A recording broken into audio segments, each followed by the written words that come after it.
अस्सलाम वालेकुम। सबसे पहले हमेशा की तरह गुजारिश करूंगा कि मेरे चैनल को लाइक कीजिए, सब्सक्राइब कीजिए और नोटिफिकेशन हासिल करने के लिए बेल आइकॉन को ज़रूर क्लिक कीजिए।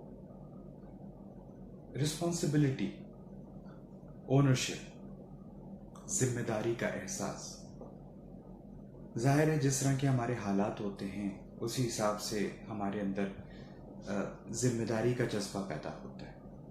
हम अपने घरों के अंदर, अपने अतराफ में, अपनी ज़िंदगी में जो कुछ देख रहे होते हैं वो हमारे जहन पे असरअंदाज होता है।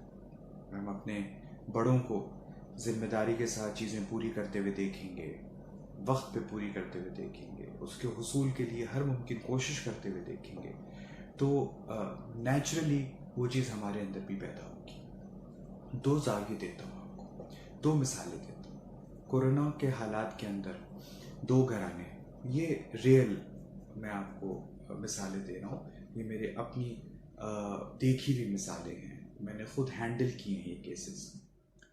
एक घर के जहाँ खातून घरों में काम करती हैं मासी के तौर पे, मेड के तौर पे, और उनके जो शौहर हैं वो एक बंगले के अंदर ड्राइवर का काम करते हैं। कोरोना आता है, ड्राइवर की नौकरी ख़त्म हो जाती है, मासी को भी कहा जाता है कि आप घर जाइए, हम आपसे काम नहीं करवाना चाहते। 6 बच्चे हैं, छोटी सी बस्ती में रहते हैं। सबसे छोटी बेटी 6 महीने की है और दिल के आर्जे में मुब्तला है और बेचारी बहुत बीमार है, माँ भी बीमार है, लेकिन वो उसके बावजूद अपनी जिम्मेदारी को पूरा करने के लिए घर से निकलती है, घरों में जाती है, काम करती है, कोविड सिचुएशन के अंदर भी। और उसका जो शौहर है वो आराम से घर बैठा है, राशन का इंतज़ार कर रहा है, माली इमदाद का इंतज़ार कर रहा है। उसके लिए नौकरी की कोशिश भी की जाती है। जाहिर है हर जगह ड्राइवर का काम नहीं मिल सकता, कहीं मजदूरी का काम मिलेगा, कहीं चौकीदारी का काम मिलेगा, कहीं लोडर का काम मिलेगा। मना कर देता है, कहते हैं नहीं मैं नहीं कर सकता, क्योंकि वो सहूलत पसंद हो गया, वो आराम पसंद हो गया। एक घर का मर्द, एक घर का सरबराह, 6 बच्चों का बाप, घर बैठा, 9,000 रुपये घर का किराया है, 6 बच्चे हैं और सारी ज़रूरियात है ज़िंदगी की, लेकिन वो काम नहीं कर रहा, ना काम करने पे राज़ी हो रहे, क्योंकि कोविड के दौरान माशाल्लाह बहुत लोगों ने माली इमदाद की। उसकी बीवी बेचारी जा जा के काम कर रही है, 8,000 10,000 रुपये पर मुश्किल ला रही है। ये एक जाविया है। दूसरा जाविया, एक शख्स है 16 खाने वाले, उसकी माँ, उसके छोटे भाई, उसकी छोटी बहनें, उसके अपने 5 बच्चे, उसकी बीवी, और एक मार्केट के अंदर वो खिलौनों का स्टॉल लगा था। बच्चा गली में खेल रहा था, खेलते खेलते मोटरसाइकिल के करीब गया और उसकी उंगली जो है वो मोटरसाइकिल की चेन में आ गई और यहाँ से अलग हो गई। करीब आ, कोविड की सिचुएशन, सारे खिलौने बेच दिए उसने, सारा माल बेच दिया अपना, अपने बच्चे के इलाज के लिए। उसके बावजूद इलाज पूरा नहीं कर सका। हर दूसरे दिन तीसरे दिन उसकी उंगली की पट्टी होती है, उन्होंने यहाँ स्टील की रॉड्स डालनी है छोटी छोटी।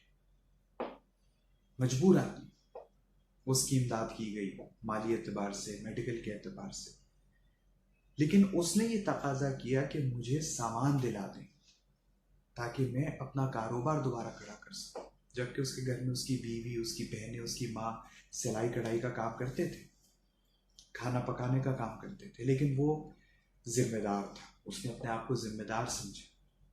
उसने रिक्वेस्ट की कि मुझे इतने पैसे दे दिए जाएं कि मैं अपना कारोबार दोबारा खड़ा कर सकूं। उसको कारोबार खड़ा करके दिया, उसको ज़रूरत की चीज़ें दी, उसने अपने घर के बाहर नाश्ते का स्टॉल लगाना शुरू कर दिया और आज माशाल्लाह वो 1 महीने से नाश्ते का स्टॉल भी लगा रहा है, अपनी रोज़ाना की जो ज़रूरियात है वो पूरी कर रहा है। तो समझना, जो समझने वाली बात है वो ये है कि हम अपने घरों के जिम्मेदार हैं, और अगर अल्लाह ने हमें जिम्मेदार बनाया है तो ये अल्लाह का एहसान है। हमें इस पे फ़ख्र नहीं करना चाहिए, हमें इस पे अपने आप को बड़ा नहीं समझना चाहिए। अल्लाह पाक हमारे ज़रिए हमारे घर वालों की किफ़ालत करना चाहते हैं, तो ये हमारी खुशनसीबी है कि अल्लाह हमसे वो काम ले।